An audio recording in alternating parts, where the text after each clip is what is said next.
Hey everyone, I'm Jack and welcome. I'm here with Elena. She's an expert in language learning. Hi, everyone. And today we're talking about something that I know a lot of English learners struggle with, and that's how to stop translating in your head. It's so common. Yeah. When you're trying to speak English, but you feel like you're constantly having to translate everything from your native language first. Yeah, it really slows you down. It does, and it makes it hard to have a natural conversation. Yeah, it can make you feel like there's like a wall between you and the words that you want to say. Exactly. And that's what we're going to talk about today, how to break down that wall and start thinking in English directly. The good news is that there are some really simple things you can do to start making that happen. That's encouraging. So, what's like the first step someone could take? Well, one of the easiest ways is to simply look around you, your environment, and name the objects that you see, but in English. Okay, so it sounds pretty basic, but why is that so helpful?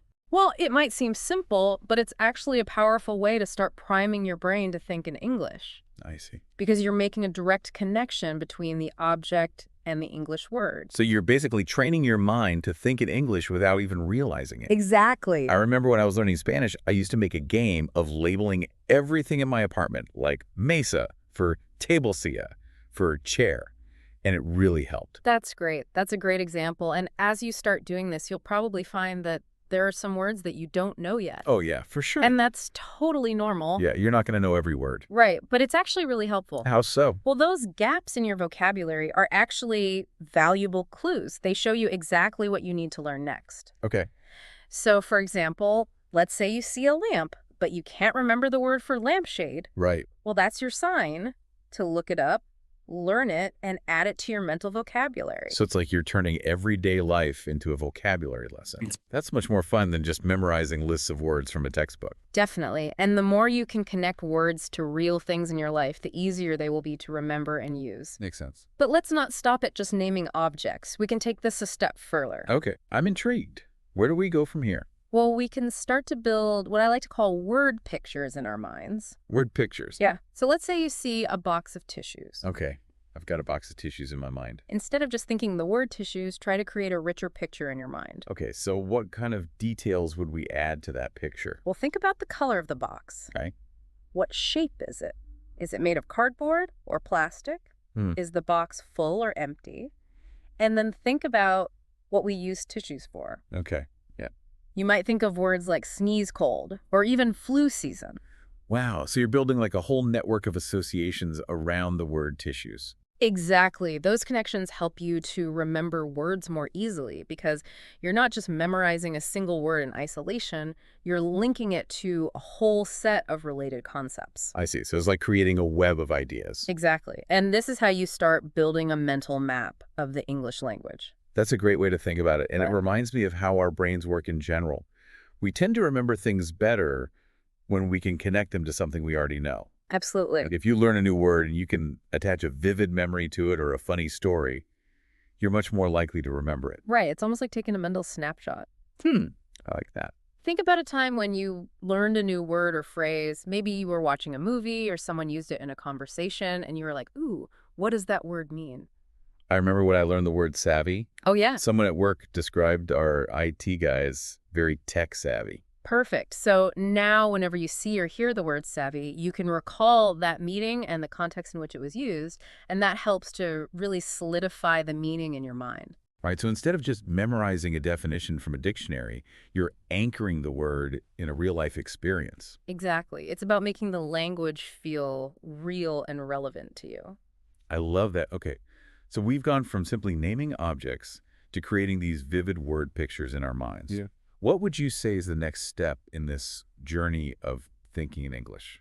Well, I think the next step is to start putting those words together to form sentences. Okay. So from single words to actually thinking in complete thoughts. Right. So let's go back to our example of the box of tissues. Instead of just thinking about all those individual words, try creating a sentence like, I see a blue rectangular box of tissues. It's a simple sentence, but it's a big step forward. It is. Because now you're not just thinking about words, but you're thinking in English grammar. And the more you practice this, the easier it will become to string together those thoughts in English. So it becomes more automatic. Exactly. And to help you build confidence and track your progress, try speaking these sentences out loud. You can even record yourself speaking and then listen back to identify any areas where you might want to practice more. Yeah, that's a great tip. Just like with anything, the more you practice, the more natural it will become. It's like learning to play an instrument or a new sport. You don't expect to be a virtuoso overnight. You got to put in the time. Exactly. The key is to be patient with yourself. Start small, be consistent, and celebrate the small victories along the way. I love that. So as we get more comfortable creating these basic sentences, we can start challenging ourselves to think in more complex ways. Absolutely. This is already giving me so many ideas to try. We've gone from labeling objects to building word pictures to forming sentences.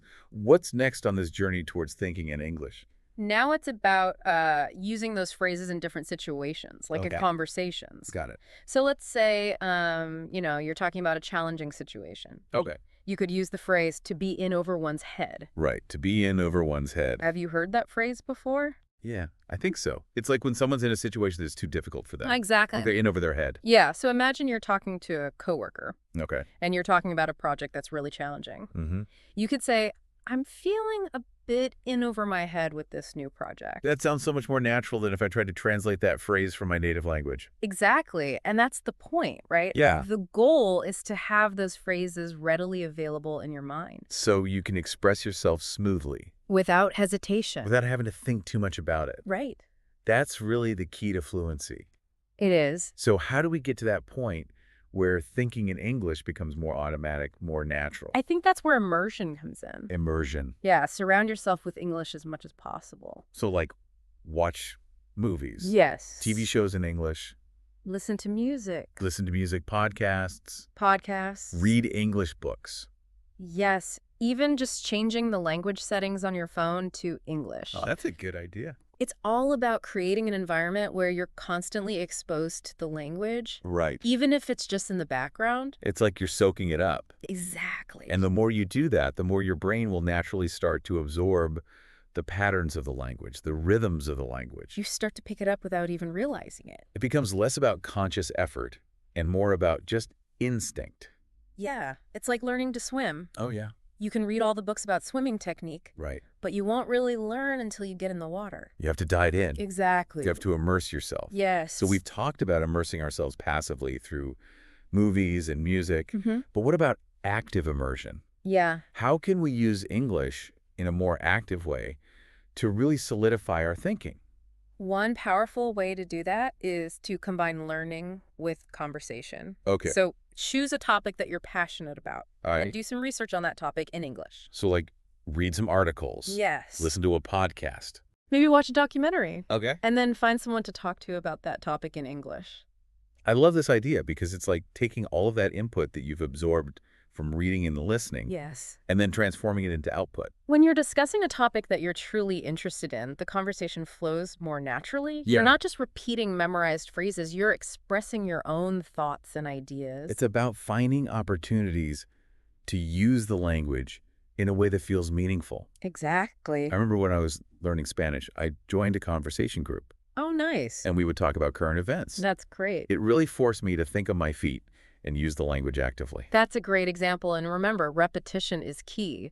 The more you use those words and phrases in different contexts, the more they will become part of your active vocabulary. It's like building muscle memory for the language. Yes. I know there will be times when we get stuck, we're in a conversation Of course. and we just can't think of the right word. Yes, it happens to everyone. What do we do in those moments? Oh, first of all, remember that it's completely normal. Okay. Everyone gets stuck sometimes, even native speakers. Right. The important thing is to not let it derail you. Don't panic. Exactly. If Yeah. you can't think of the exact word, try to use a synonym or rephrase your thought. It's like finding a detour Yeah. when you hit a roadblock in the road, Right. You might not be taking the most direct route. but you're still making progress You'll get there. towards your destination. Exactly. I like that. And then after the conversation, take a moment to think about the word or phrase that you were struggling with. Look it up and try to incorporate it into your practice. So turn those little setbacks into opportunities for growth. Exactly. I love that we've covered so much ground today, from simple techniques like labeling objects to more advanced strategies like really diving deep into topics Yeah. and discussing them in English. It's a journey.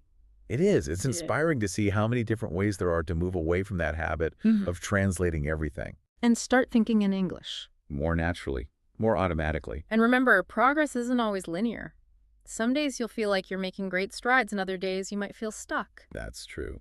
The important thing is to be consistent, to celebrate those small wins, and never give up on your goal. I love that. And those moments when you find yourself speaking fluently without translating in your head? It's such a good feeling. It is. It's so rewarding. It feels like you've unlocked a new level of communication. Take a superpower. It is. Now it's time to take all of this fantastic advice and put it into practice. Yes, go out there and start thinking in English. But before we wrap up, I have a question for our listeners. What is one small step you can take today to start thinking in English? Maybe it's labeling the objects in your kitchen or trying to describe your day to yourself in English in your head. Even small actions can make a big difference. Yeah. It's like planting a seed. With consistent care and attention, it will grow into a strong and healthy plant. I love that analogy. Every effort you make, no matter how small, is a step in the right direction. Absolutely. We believe in you. You got this. You can achieve your language goals. You can do it. Just remember to keep practicing Stay curious. and, most importantly, have fun along the way. Absolutely. Well, Yeah. Elena, thank you so much for joining me today. It was my pleasure. This was such a helpful conversation, I agree. and I know our listeners are going to get a lot out of it. I hope so. And to everyone listening out there, remember, you're not alone on this journey. We're all in this together. There's a whole community of English learners out there who are going through the same challenges and celebrating the same victories. And we're here to support you every step of the way. That's right. So keep practicing, keep learning, and keep having fun with English. Until next time. We'll see you then. Bye, everyone. Bye.